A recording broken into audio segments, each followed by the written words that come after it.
I also think, what if they created finally technology that could trap, at least to some extent, your soul? I think it's possible.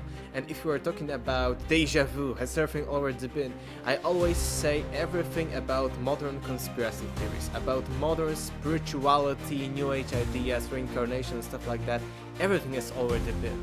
For instance, among Gnostics, there were plenty of different visions, this negative that this is all about the prison for our soul and they're harvesting energies, but some, like, at the middle Gnostics, not like on the extreme ends of the spectrum, believed, for instance, that the demiurge, so the bad god, or not like the full god creator, the source, but like a smaller deity, created this universe and he created the human body to trap our souls.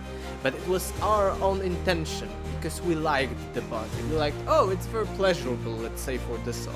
And we entered this body, and through this existence as, soul in the body, we accumulated bad energy, karma, something like that. And because of that, we need to reincarnate again and again until we became clear, we became like almost saint-like, and then we Yeah. escape the matrix. So similar to the Hindu idea that, oh, these yogis, these are their last incarnation, etc., etc., and they help humans, ascend and stuff like that.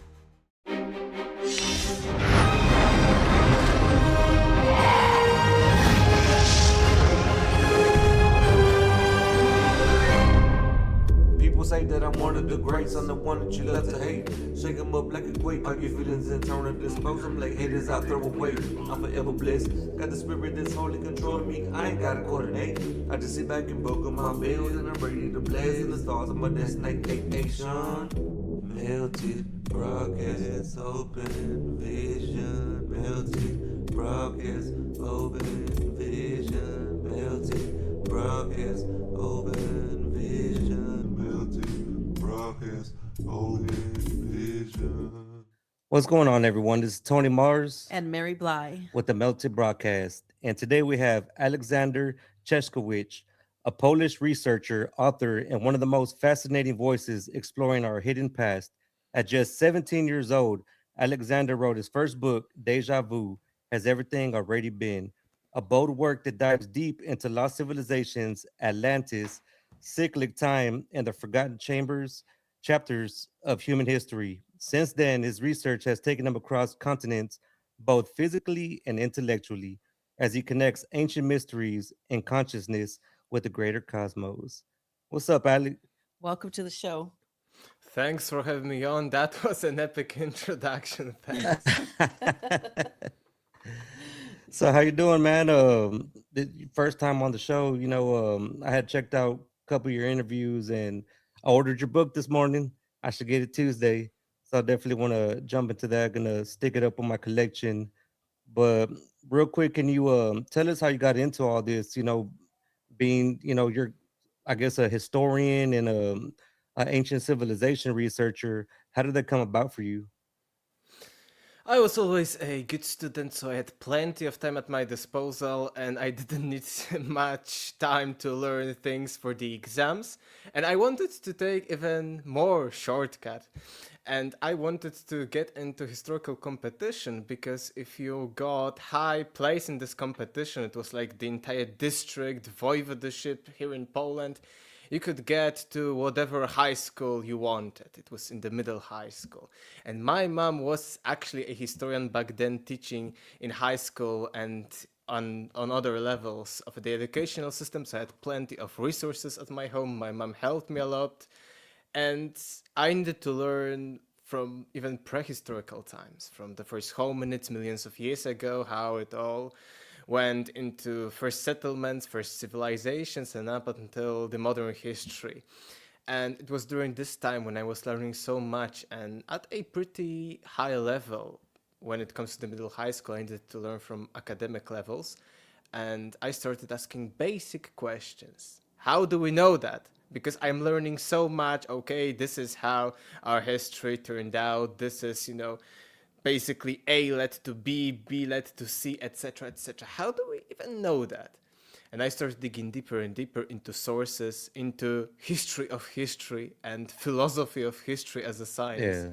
And I found out that lots of what we are being taught is basically theories. For many of them, there are no many evidence.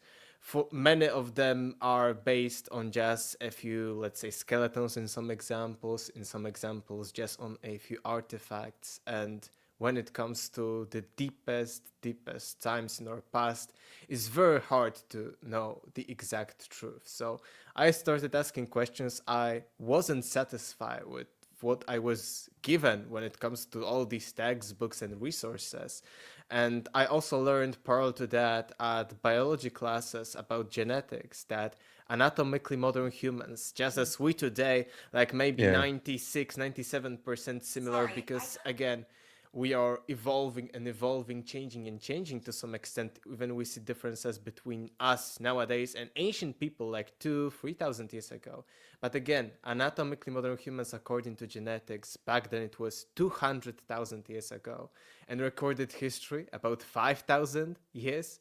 So we're looking at like 1 to 5% of our entire timeline. This is what is known history.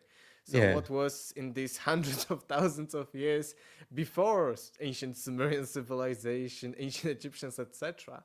So that's how I started all of that. And as you mentioned, that led me to writing this Déjà Vu, and it's pretty heavy book, like Yeah, 400 it's a something it's a pages. pretty big book. Yeah, Yeah. In the footnotes, pictures it bibliography. looks kind of thin, but now that you're showing Yeah, me, that's a pretty tons big of book. pictures actually, and I tried to to for it to be like very easy also to comprehend, like not that very intellectual and you cannot understand Yeah. shit. So no, I tried for it to be both comprehensive and very detailed. So first in Polish, then I translated it myself into English at 19. So that was basically my story, and I found out that okay, we are considering that first civilizations, according to mainstream, were Sumerians, Egyptians, ancient Hindu Yeah. people, but all of these civilizations mentioned that they were not the first, and we consider them the first nowadays. But they said that either they were thousands, tens, or even hundreds of thousands of years older than we are thinking right now about them, or they come from a previous nowadays lost civilization. So that's how I went into the rabbit hole of lost history. Yeah, I definitely love rabbit holes. So you said that I guess the earliest civilization that's dated right now or recorded is, I'm assuming, Samaria. From what I've gotten, have you found any evidence that shows anything before that, like actual physical evidence that maybe the mainstream media or the mainstream historians haven't went out and told the public? I will start within the mainstream actually, because there are plenty of pre civilizations, or they are sometimes called proto civilizations, 1,000, 2,000, 3,000 years before the Sumerians in plenty of places. And it's just because, the dictionary says that in order for it to be civilization, it needs to have a script, a written language. So if there was a even huge civilization, very sophisticated culture, but it didn't use any kind of written script, it wouldn't be in modern terms considered a civilization. Even when it comes to the ancient Sumerians themselves, we say that okay, ancient Sumerian civilization started approximately 3500 BC, Yeah. but it was at least 1,000 years older than that culturally. So there was a uniform culture, also so many people as in later times, but just because there wasn't script before 3500 BC, we cannot consider that, oh, Sumerians are 2000 years older than we thought. No, because we don't have any evidence that there was a script before. The same, we have these proto civilizations here in Eastern Europe. I'm in Poland, but a little bit to south and east to me, in Romania, Ukraine, places like that, Yeah. there are plenty of proto civilizations that predate Sumerians by a few thousand years. And the cities there that we uncovered, again, I'm talking still within the mainstream, because what is beyond mainstream is even more like crazy. But we uncovered plenty of cities that were as big as Sumerian cities, about 30,000 people at a single city. They were using technology. This is the first use of a wheel as in some kind of, chariot here in Eastern Europe thousands of years before the Yeah. Sumerians. But just because, and here's an interesting part, we have something that looks like a script, like looks like some kind of science, language, whatever. But just because we cannot prove that it is a language or a script, because we cannot decipher it right now, we are not saying, oh, there is civilization that predates Sumerian 2000 years here in Eastern Europe. No, we cannot say that because we do not know if it is a script or just some markings, etc. So I think this Yeah. is a It's interesting. crazy within the mainstream stuff. But if we go beyond mainstream, it goes even crazier than that. That's Yeah, awesome. that's an interesting point. So you wrote your first book when you were 17 years old, and being that your mother was a historian, I mean, she must have just been, like so proud of you. How did that go when she first saw you getting into these subjects and these topics and starting to write your first book at the age of 17? My mom wasn't actually that hardcore historian. She helped me with, everything when it comes to publishing because, I needed to wait to be 18 to publish everything. She helped me a little bit monetary wise with that because I needed some money, maybe not a huge pile of it because I was self-publishing, but still. And she was happy, okay, book, it's a good stuff, but she wasn't like very hardcore historian about this stuff. This stuff interested her, but, she wasn't like a fanatic about that. So there Yeah. wasn't like a huge stuff. It was more like I wanted to get. I have so much knowledge about these topics. I want to, connect all the dots because I was discovering back then the world of history and of everything because I'm not stopping just at history, but I go Yeah. beyond about the understanding of the universe, spirituality, physics, cosmology, and stuff like that. So I wanted for it to be also a guide to people. I took so much time researching all of that, and I was pretty good, and I'm still pretty good writer. So I can use that to help people because maybe they will start with my book and then go onto their own rabbit hole with this stuff, and maybe it will be quicker for them. Maybe they wouldn't need to, explore so much because they will have the guide and they can, check the bibliography, footnotes, and, buy some more books in these topics. And that was my point with that. That's awesome. So your book Deja Vu has everything already been. Can you kind of give us like a brief outline of it so we know what to expect? Obviously don't give us all the good stuff, but just Yeah. enlighten us on what to look forward to. Yeah, the title Déjà Vu has everything already been, and then the subtitle In Search of a Previous Lost Civilization. Why I didn't use something like casual In Search of Lost History or In Search of Lost Yeah. Civilizations?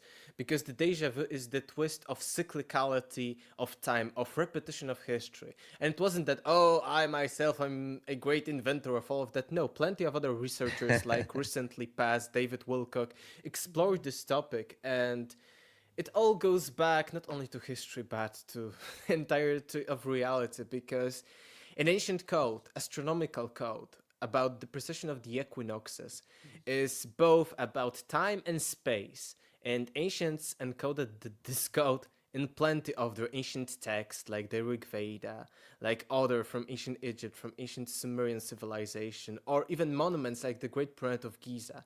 They encoded this code, and what I figured out even further, not only in my book, but even going beyond my book, is that this code is like the matrix code of simulation to some extent, that you can Okay. find it in ratios of planets in our solar system, so how big they are and their distance from sun to a particular planet. You can find it, as I've said, with cyclical history, and David Wilcock found examples that history is exactly repeating, but it doesn't mean, okay, in the next cycle we are sitting at the same like spot and talking about the same thing. No, it's about universal archetypes, universal, let's say, wars, different kind of rulers having these and these personality traits. It's about, just universal and, bigger blueprints that are happening again and again throughout human history with completely different, backgrounds when it comes to civilization, their technology, etc. Because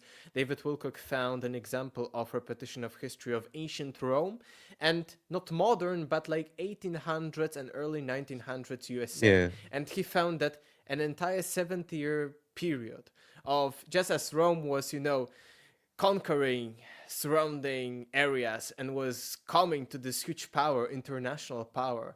Just, it's the same cycle away. USA is doing the same stuff exactly, but completely different continents, completely different people, but similar archetypes, similar traits. So that's why Déjà Vu. But my book is like 20% about cyclicality. It's like to understand everything, but 80% about lost history, like lost civilizations, Atlantis, Lemuria, pyramids, megaliths, ancient texts, cataclysms, flood, Yeah. features of mankind. There are mentions that they rebuilt civilization after a cataclysm in deep past, and we have evidence for that.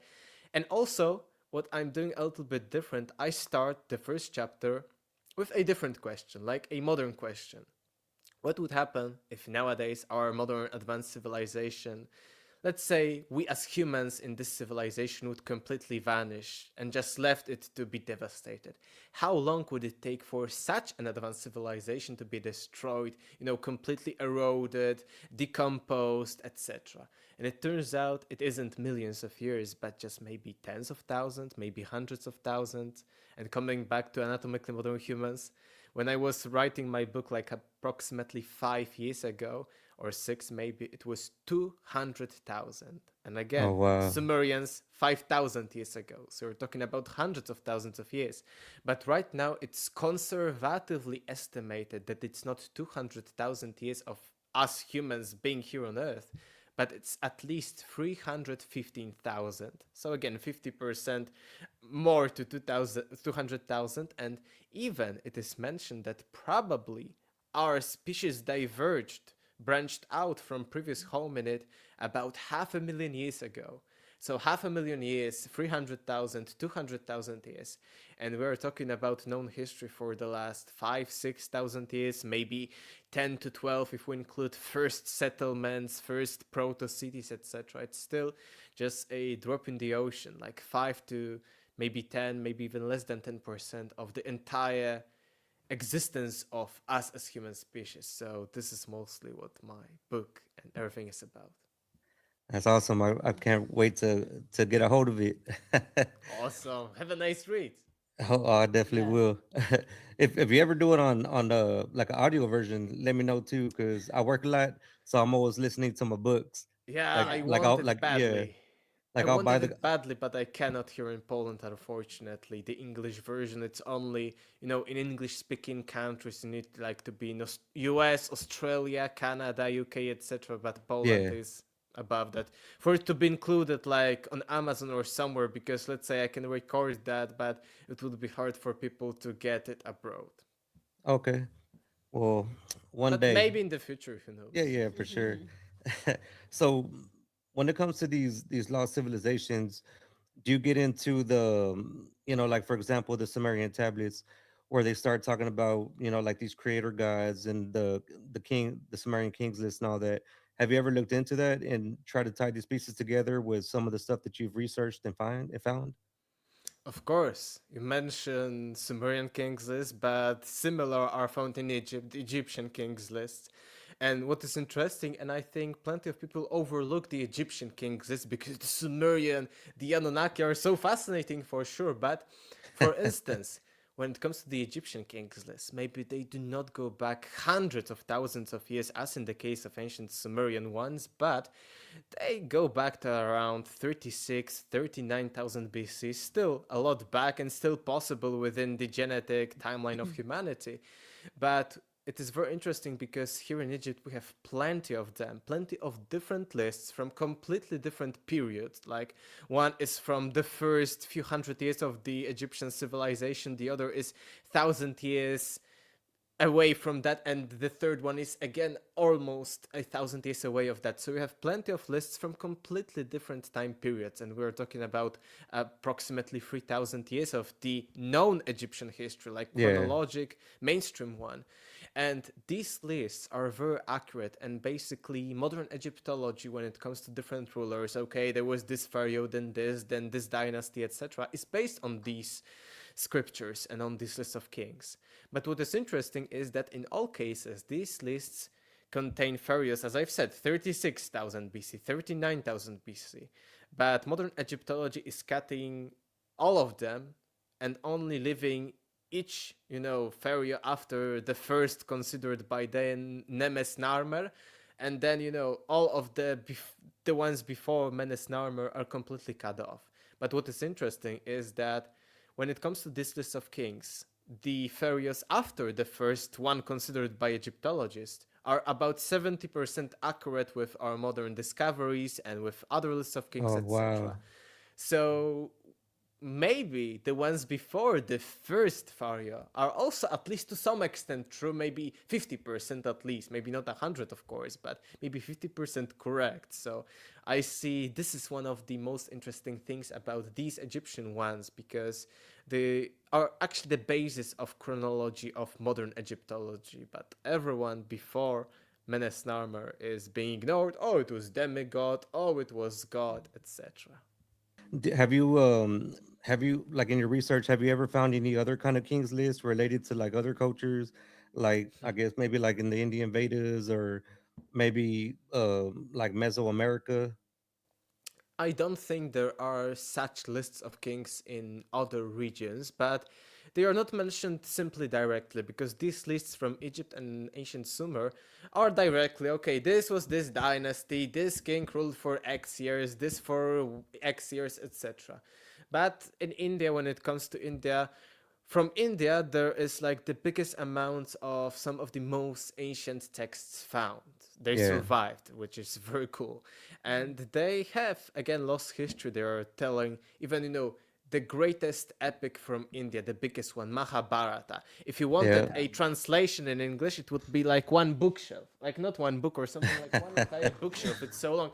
You cannot find the full version anywhere. All even like the big ones are abbreviated, like just the most important stuff. But Mahabharata, Maha means great big, Bharata India. So it's Oh basically wow, I didn't know that. talking about a great India, and it's about very deep past, and it's very exact about the events. I don't believe in all of them, because for instance there is a mention that at one single battle, which is the apex of the story, Battle of Yeah. Kurukshetra, 1 billion people died. Imagine 1 billion people dying at a single battle.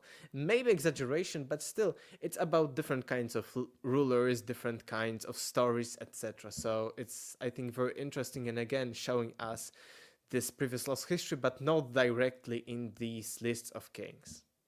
Well, what do you think about I, I would call it ancient technology, but the kind of weaponry that they used in the Mahabharata, where it was like nukes or explosions going off, and almost like supernatural powers almost that these Mhm. I guess you would call them demigods or sons of the gods that were using against each other. Yes, there are such descriptions. It's not like conspiracy theory or something. Just, scientists are considering the Mahabharata, Ramayana, and others as science fiction of the ancients. But these descriptions are so descriptive, like with so many specific things in them, that they are wow. They needed to have imagination, or maybe they had an idea of something like that. Maybe it was real or something. And what is interesting, you mentioned that it's like supernatural powers, because not everything in Mahabharata is about materialistic, like nukes, etc. A Yeah. big thing about Mahabharata and altogether Hindu mythology is supernatural powers. And for instance, just as nowadays we have this psychic abilities and we have all of this nomenclature like remote viewing, channeling, Yeah. different kinds of stuff, all about extrasensory perception and above physical capabilities. in Mahabharata, there are descriptions directly of what we would call nowadays remote viewing.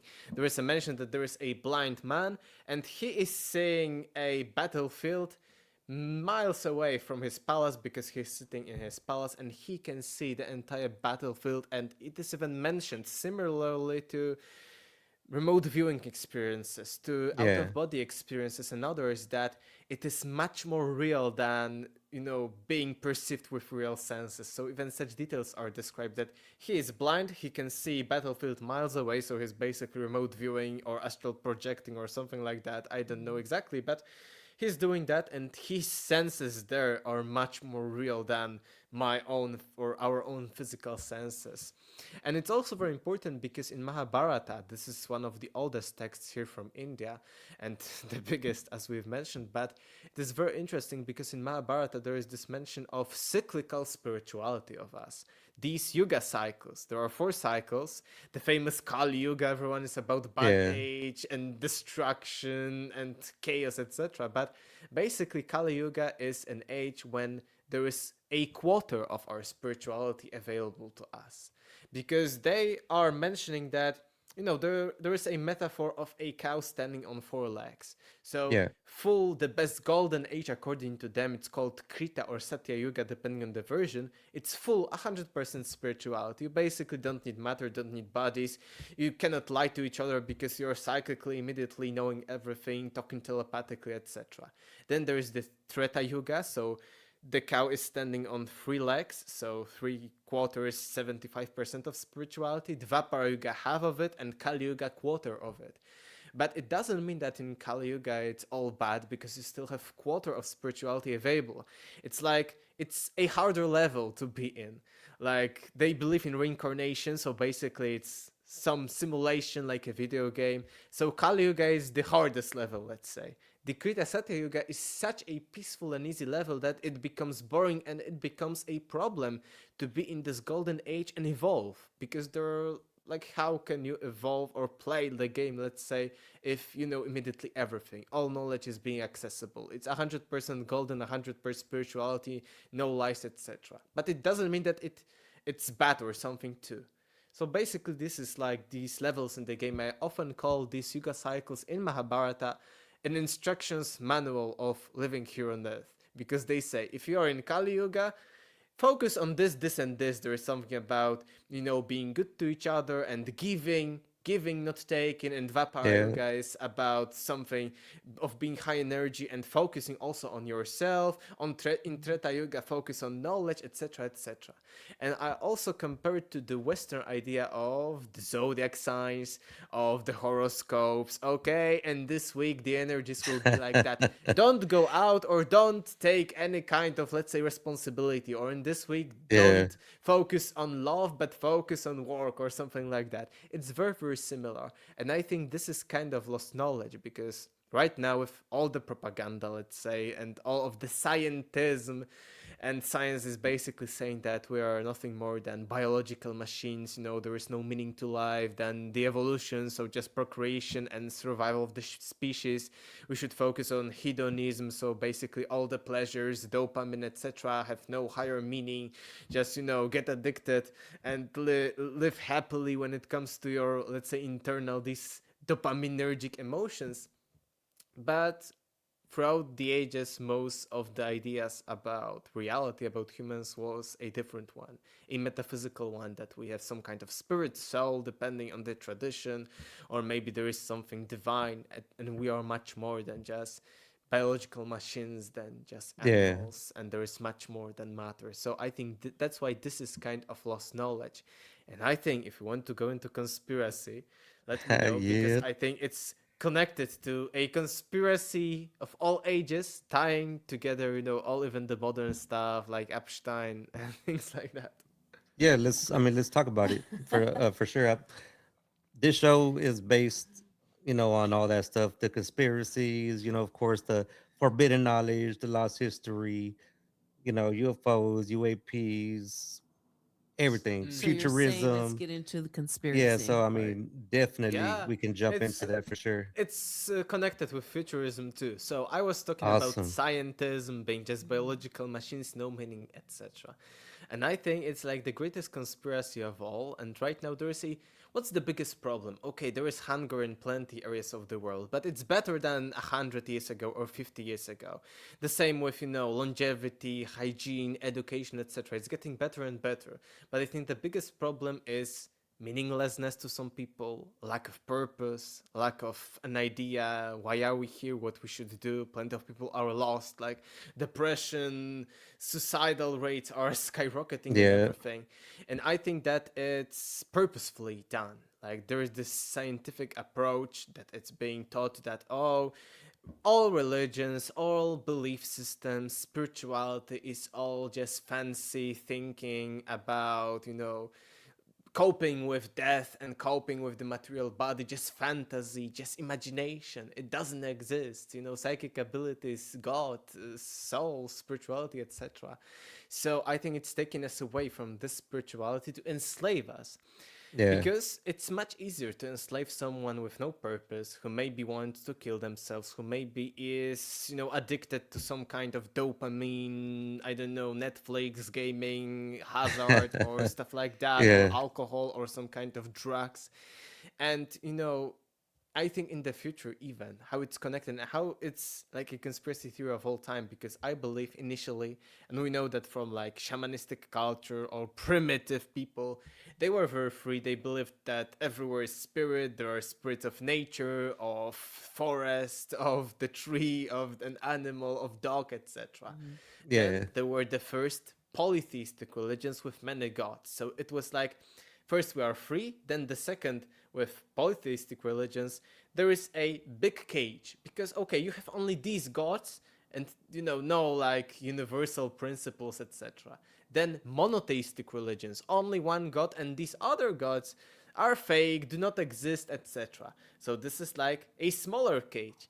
And then the smallest cage would be there is no spirituality, there is only material world, with all the science, atheism, etc. So this is the current stage in which we are right now. But right now we are on the verge on the next stage, which is, I think, maybe almost the ultimate cage for humanity, for our souls, and for ourselves. Because we are coming into futurism and transhumanism especially. Because imagine, let's say we live this horrible life, okay, we are just biological machines, there is no meaning. And you live that way till your death, let's say, Yeah. let's assume that. But then you die and you see, okay, there is something after that. Yeah. There is much more to life. Okay, you're free. So you just wasted, let's say, 70 or something years living here on Earth. Maybe not fully, of course, but you wasted to some extent. But then with transhumanism, for instance, they, make that you live 300, 500 years, or even get immortality through being a robot, a machine. So they are basically doing something, let's say, with your brain, or something that is sustaining your life for much longer than just human capabilities, human conditions. I think it's a much bigger cage, because now they can keep you in this bad state and they can even enslave you even more, or put you in Yeah. some kind of dystopic world for 800 years, 1,000 years, or Yeah. something, or maybe forever. So your soul is stuck, because if you don't have control over your body, you can, let's say, kill yourself. If you're in North Korean or in some kind of dystopia, you can do that, let's say, and you can leave the Matrix. Maybe it's not a good idea. I don't want, to promote such things, but you know what I mean. But if you have no Yeah. control over death, and you are controlled by AI, by robots, by some kind of technology, and you are being sustained, it's their idea how much they will, keep you enslaved. They can even do that forever if it's possible technologically. Yep. So then there is a problem, because you cannot escape. And what is interesting is such stories are mentioned in some channeling. So basically channeled versions like of some kind of aliens or beings from different kind of Yeah. parts of our universe. And they are saying that some of the groups of intelligent lives, just as us human beings, were led to this way of technological utopia and control, and were enslaved by technology. And then you're basically, to some extent, batteries or energy source for this kind. Yeah. I know entities, maybe the AI becomes conscious or something. So this dystopian future, and I think this is, we are at the stage of promoting that there is no meaning, that okay, if you want to live longer, go and be a robot or something. And plenty of Yeah. people giving their power away about their decision, their life to AIs. Okay, AI, tell me what should I do, or these like health devices that are controlling your, let's say, glucose levels, etc. But imagine if they controlled everything about your human body. Yeah. Okay, blood levels, etc., brain, something, air, etc. So that's why I think it's the this conspiracy theory of all ages. So, what do you think what why would they benefit? What do you think the purpose is for them to and to like enslave us all? Like what would their purpose be? What's going on, everyone? It's Tony Mars with the Melted Broadcast. If you or anyone you know would like to come on the show and talk about your experience, maybe you've experienced the paranormal, maybe you've been studying ancient history or the forbidden knowledge all your life, maybe you're a spiritual teacher. If you would like to come on the show, you can reach me at themeltedbroadcast@gmail.com or hit us up on the website at www.themeltedbroadcast.com. Peace.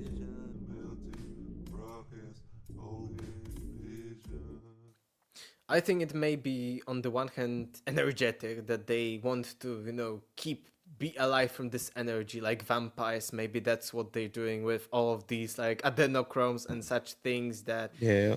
they are using to live longer or something. Or maybe there are even theories that they, let's say, die, but they are still aware after their death, and they can be this walk-ins. So they walk into a different body with all of the memories. So imagine that. Let's say I'm dying tonight, and then the next day I'm coming into somebody, and I know everything just as right now in this moment, and I'm continuing this lineages of these elites or something. This is, this like worst scenario or something. But think the one may be this about the energy, but the other may be about sadism, about being bad people, being, psychopaths of something. We're seeing such things in the elites and in these stories, in these conspiracy theories. There is this threat, Epstein Island, but Epstein was not the first. My friend author Michael Leflam, he's a true historian. He found in Casey readings about Atlantis similar stuff to the modern Epstein case. But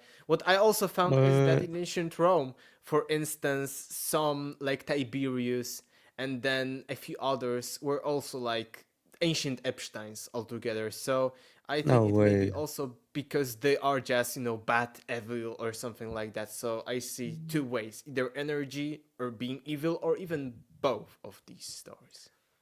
So you mentioned about the soul. So you believe the soul continues to live on, and then I guess it can go back to like the reincarnation into somebody else, and that's how um for example, let's say I was like 100 years ago, whatever. I died, but my soul continued, and now I'm in this body. So certain times, there are times when certain things, it's like that's familiar, that's deja vu. I know that, I remember that. So is that how you are interpreting that I think to when you? some extent, but I'm like not 100% sure about reincarnation stuff. I think that some of that may be like false memories implanted. Some of that maybe we're just incarnating once or something and watching, let's say, previous people incarnating before. I believe that there is much more to us, like soul, spirit, something like that. But I'm I'm in that there may be reincarnation and there are lots of evidence for that, but I'm not sure about its ultimate form. If, just as we know about it, it's real. If, we have plenty of lifetimes or just one or maybe two or a Yeah. little bit or something like that. I don't know about Mhm. that, sure, but it's very probable. Yeah, I Interesting. could see like a reincarnation kind of being like a slave recycling cycle. Mhm. Like you had Hmm. said, you had mentioned earlier about, like us, I guess, transferring our consciousness or whatever and being like these robots. And, that definitely could be a form of slavery of they could just have us and live forever. But I would also be kind of nervous about my whole thing is if they were to do that, I don't think it would be me though. It in my mind it would be like a backup Hmm. memory drive or Yeah. whatever that's put into a machine just with all my life memories me, like the real me, my spirit or soul, whatever you guys want to call it, I think it would be gone. But back to the soul recycling and all that stuff, and maybe that there's these beings, or whoever it is, feeding off of us for this energy. I mean, they show it all the time in movies. The cartoon monsters, and what a coincidence. The main character, it's a big eye, and you have these kids, these monsters going in the kids' rooms, and they have a factory of this built on them getting this energy from these kids. And then Netflix just came out with this other show maybe like a month ago. It's called The Burrows, and same thing. It's based off of these alien type beings that are in this closed off little, I guess, like a neighborhood for like retired people. And while these people are sleeping, they're going in there and stealing these people's energy. Well, I mean, it kind of ends a little different because it was to feed like the mother Mhm. alien queen or whatever. But I mean, same concept. Yeah. Yeah, but you've mentioned about your soul being, let's say, gone, about, after your death and the robot having only memories, like the physical blueprint of you.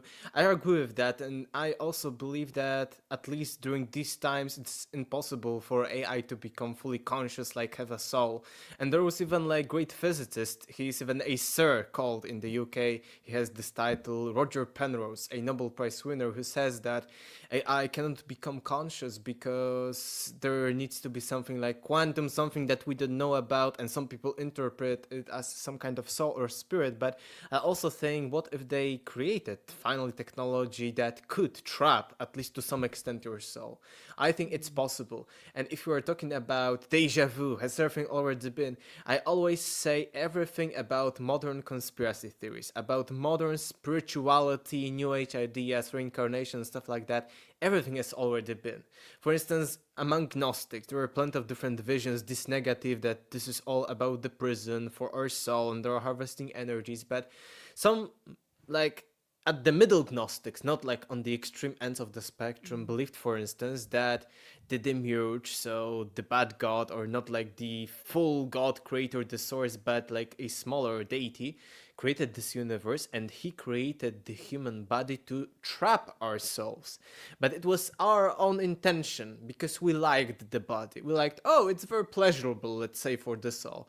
And we entered this body, and through this existence as soul in the body, we accumulated bad energy, karma, something like that. Yeah, And because of that, we need to reincarnate again and again until we became clear, we became like almost saint-like, and then we could yeah, escape the matrix. So similar to the Hindu idea that, oh, these yogis, these are their last incarnation, etc., etc., and they help humans ascend and stuff like that. It's very, very possible. And that's why I think that there, even if the ancients are talking about technology, because they're clearly distinguishing this material body from spirit, if it is capable of trapping to some extent our bodies, but it's, let's say, our fault, or maybe our idea, oh, I wanted to come here to earth, because they're not saying it's completely like we were flying around as souls and yeah, then they trapped us. No, it was our intention to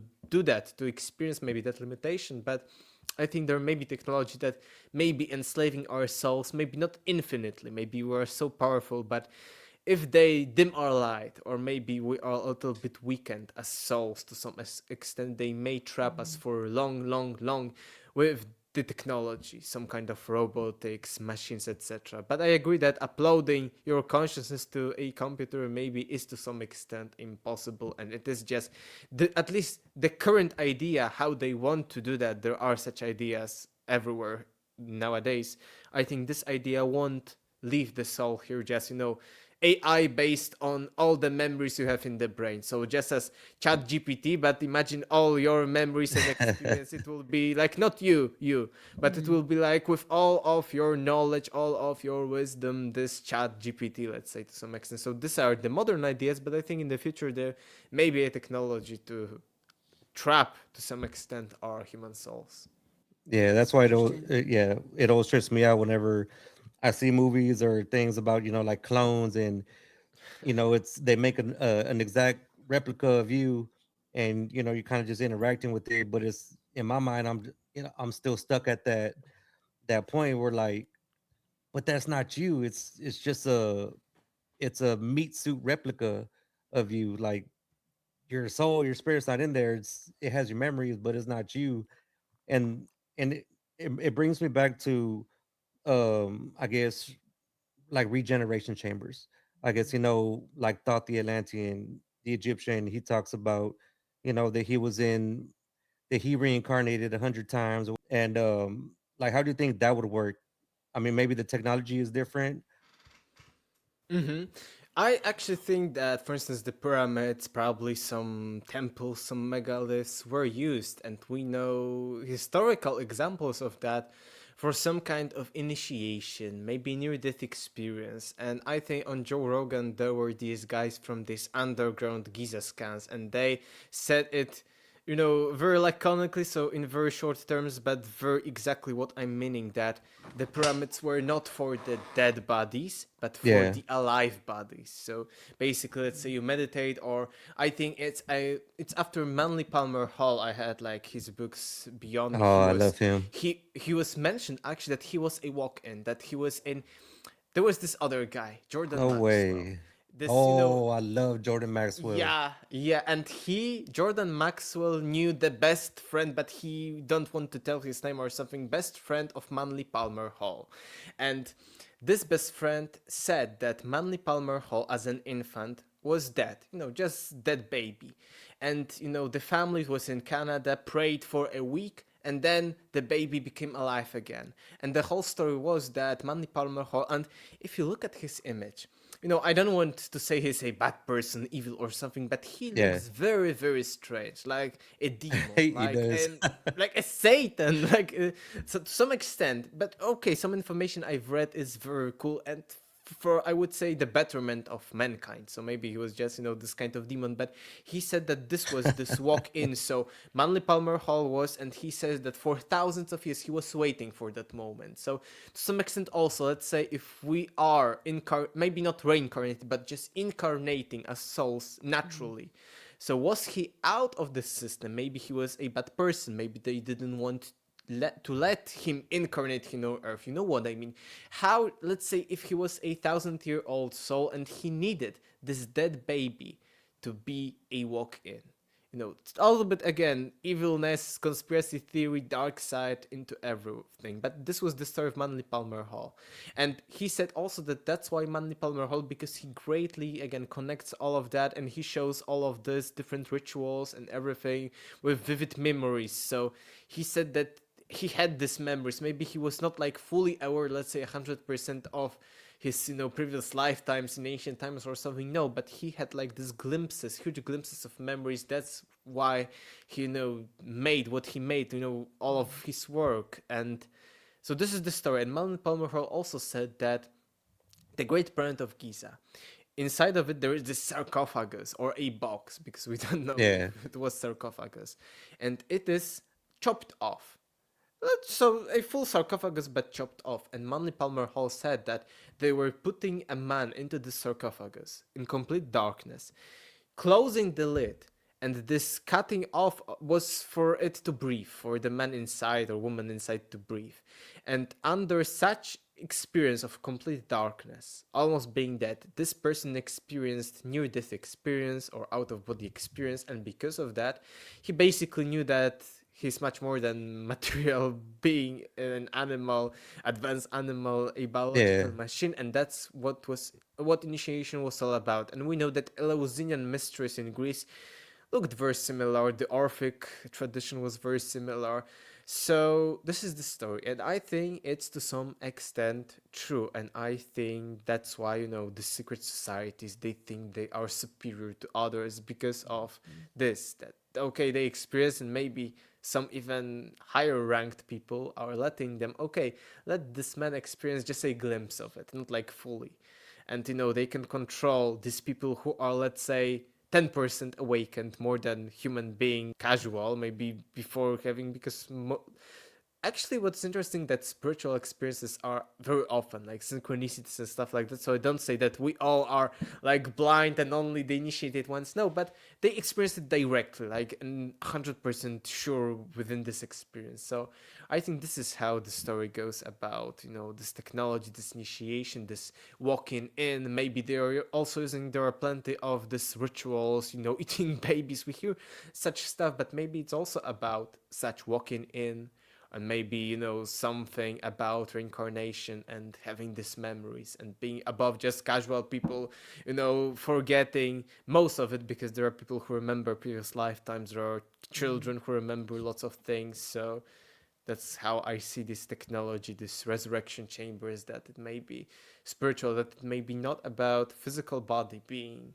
you know, for 100,000 years the same physical body. No, I think it's about the resurrection. Even in the Christianity, it is about, then at the end of times everyone will be resurrected, and we say okay, in the same, let's say, bodies. But I think it's about being resurrected. So, and this Thoth you mentioned example about being, let's say, right now I'm dying, as I've said already, Yeah. I'm dying and I'm going to new body and I remember everything, and imagine that through 100,000 years. And that's why all of this knowledge and all of this technology, that's why these elites, are so, let's say, powerful and knowledgeable, at etc. And I think that's how it works.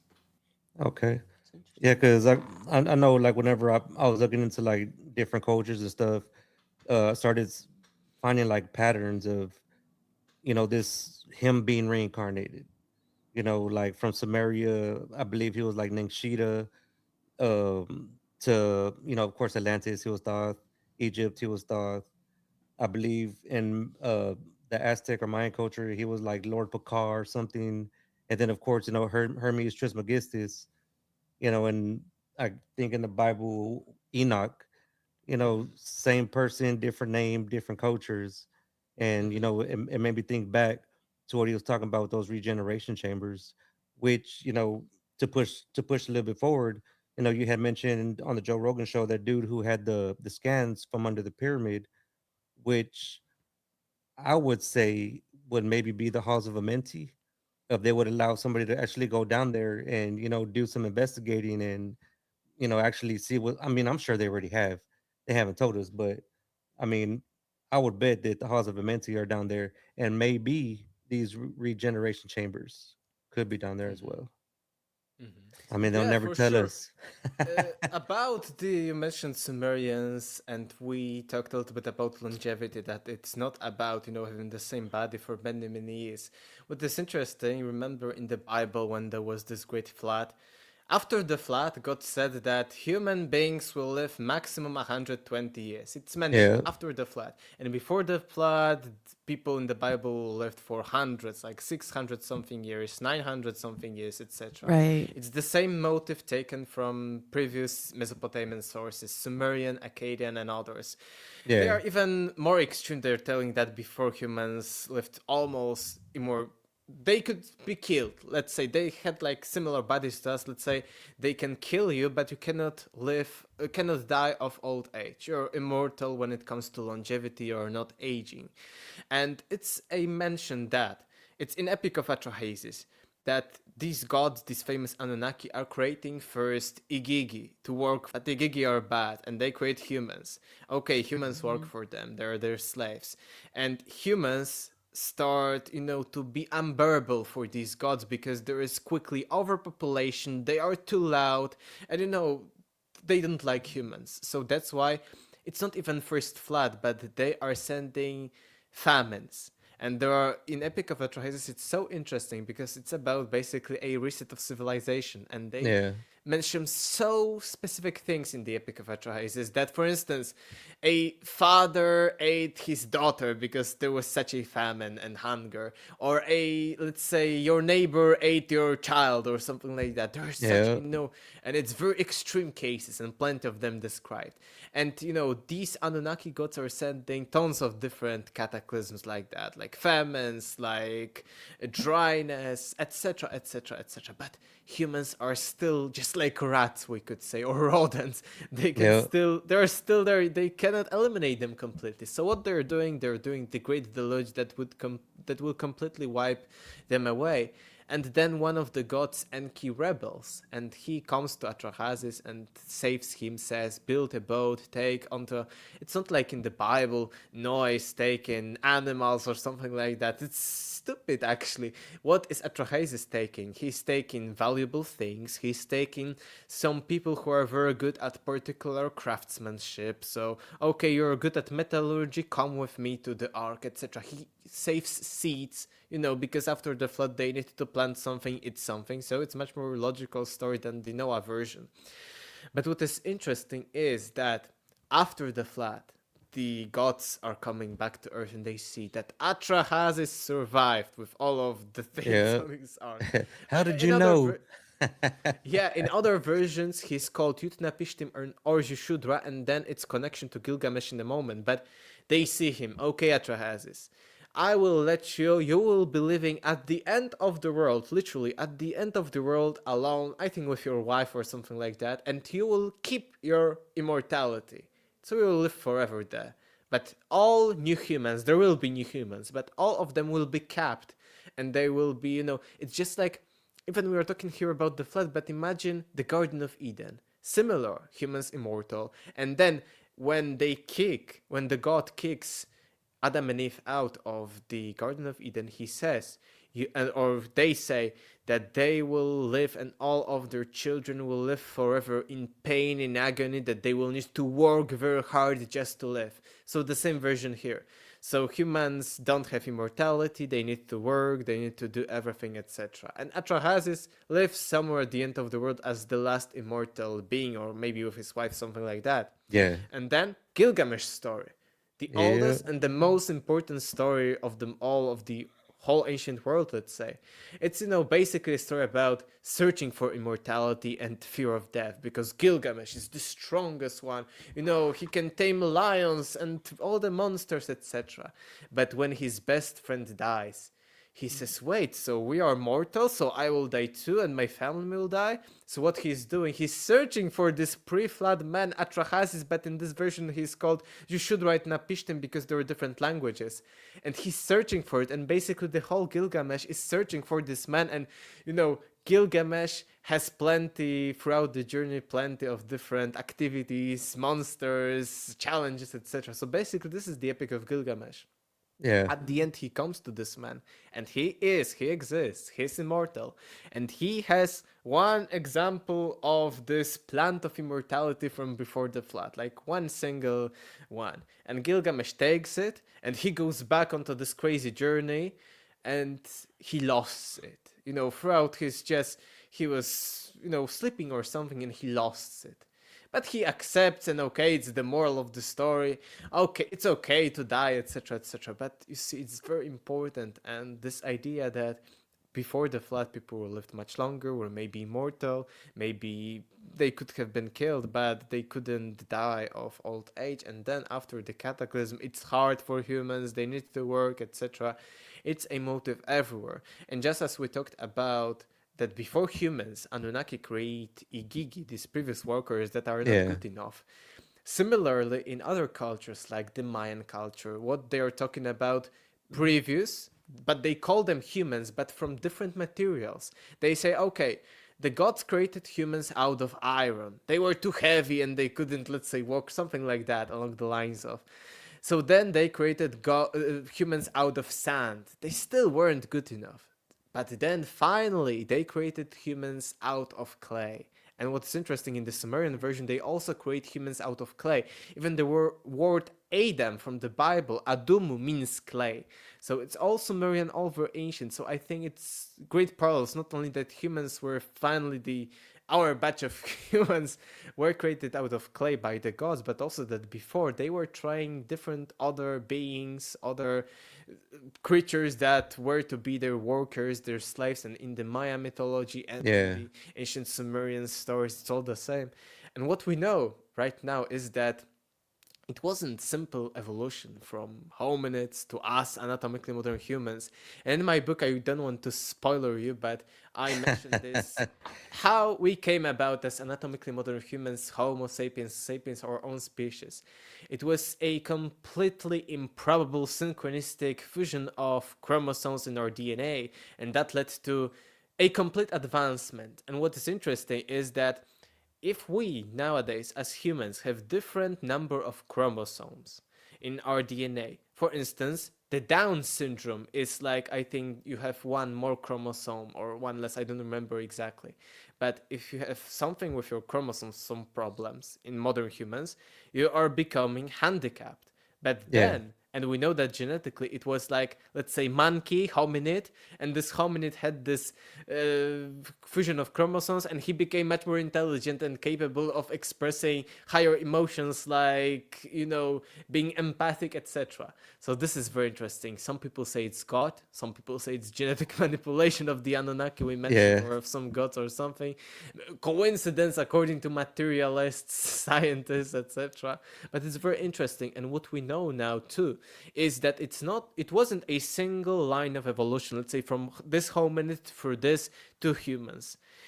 At some point during our prehistory, about approximately 100,000 years ago or 80,000 years ago, our species, we, coexisted with at least 5 other hominid species.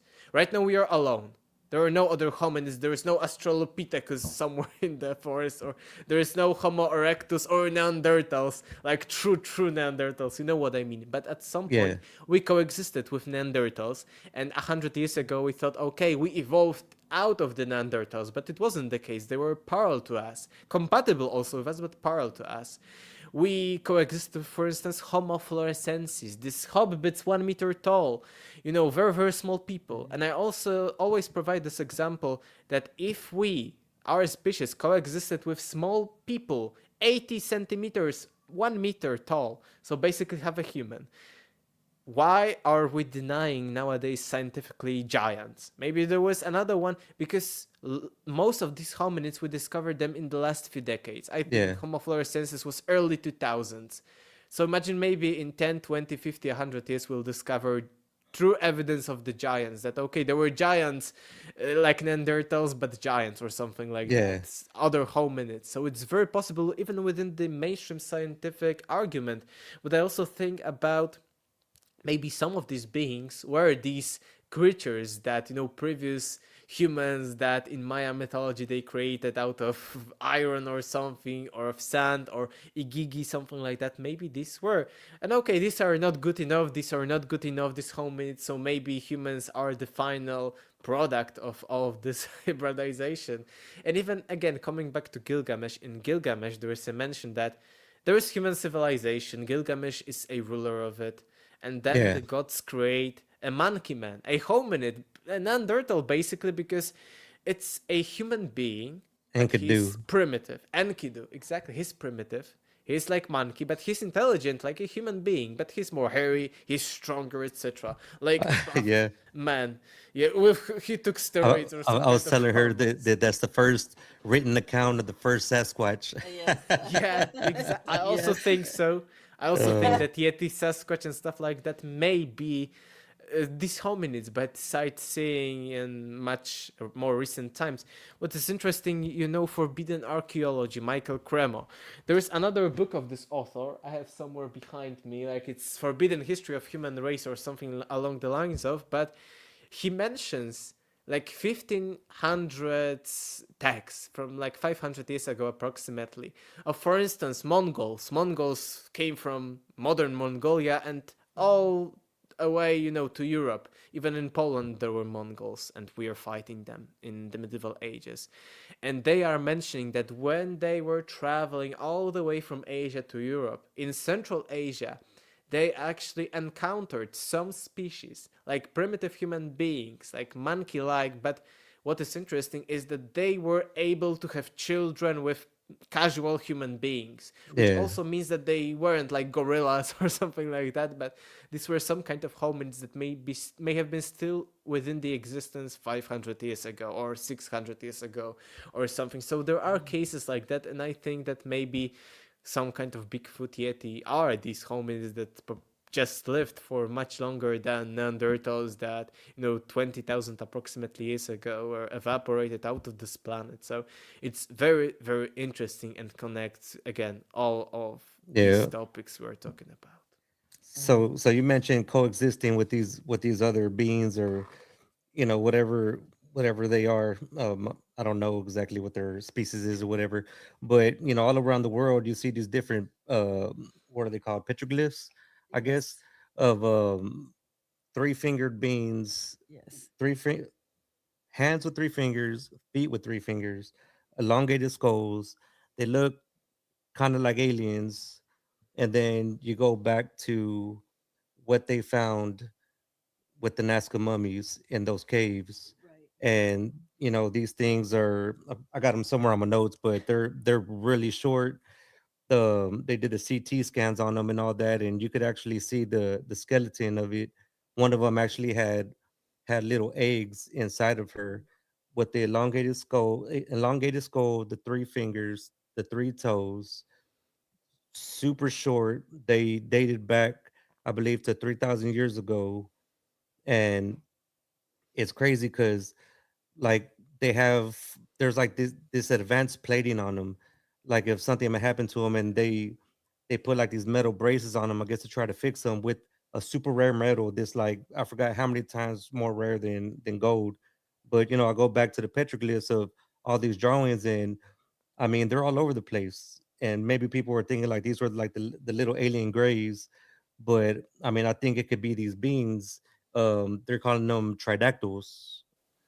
Hmm. I don't know if Yes, you've heard of that. probably, and elongated skulls are found all over the world, not only in Peru, Yeah, but also in Egypt, Africa, and other places. Right. I remember when I was, again, just before publishing my book, like 17 or something, before the pandemic, just like the last year or something, I was in Germany, here nearby in Berlin, and here are the museums like the Pergamon with the famous Ishtar Gate and the a oh, so-called awesome. Noise Museum. Yeah, it was very cool, but what I found there is this fairy called Echnaton, Amenhotep Yeah, the fourth, the third, and their family, and they look like ancient aliens, literally. And it wasn't just, let's say, they were depicted on a stele or something like in a rock or just on a flat surface with elongated skulls. yeah. They had like limbs like aliens and everything like aliens. They were not looking like anything even close to humans. So Like they were you saw the looking actual like, mummies of them? no, they were depictions of them. Oh, But what is depictions of them? interesting, it was not only depictions on flat surfaces, I've said, but it were Yeah. also like 3D sculptures of them. And Oh, the entire wow. family was shown in this elongated skull, and you had like some kind of daughter or someone from the family of this Ferio, and she has like, it's so unique, and it's so like real depiction of, let's say, my head, like, or ancient Roman sculpture. But the head is just elongated, and sometimes it's even like to the sides, not only to the back but also to the Yeah. sides. It was so cool. And because people very often say that these elongated skulls are, let's say, that these were just depictions like that for it to, let's say, put the crown on, because when you are creating a sculpture, let's say, and you remember these huge crowns of ancient Egyptian, so maybe what you need to do to create such a 3D sculpture, make elongated head and then put a hat on it, and it will be Yeah. easier for you. You know what I mean? But you Yeah. see them without hat and with casual, let's say, hair and something, and they are elongated. It was crazy, and it were many many of them,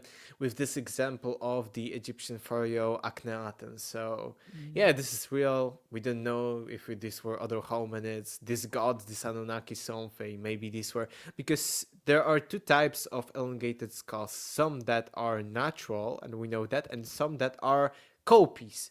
So Yeah. true human skulls, and people just put the bands to Right. look Yeah. With like the two these aliens, these boards. gods. Yeah, so why they were doing that? They've seen that or something. So these are really They random wanted What they wanted to imitate the gods. what different cultures, so I'll go back. I'm not an expert here, but different cultures have where they manipulate the bodies. So you talk about wrapping the the head with bandage to stretch it out. They've even done the whatever this is, wiring or whatever, to make the Oh neck yeah. longer, the breaking of the toes or the feet or whatever, to keep them and putting them in small shoes to make them Yeah, smaller. in So the China. manipulate yeah, so the manipulation to manipulate the body has always existed within the culture. So I mean, maybe that's something related to that. I mean, Yeah, with again Tridactylus. to imitate these beings, Right.